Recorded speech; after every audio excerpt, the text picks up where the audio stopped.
kulit na pusa namin. Yan.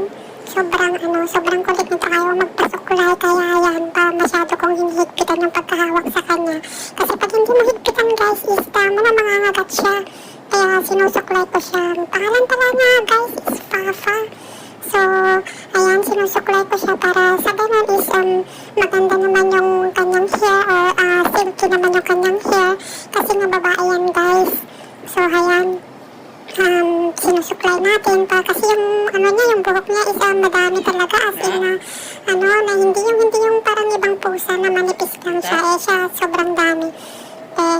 Ang tawag kasi itong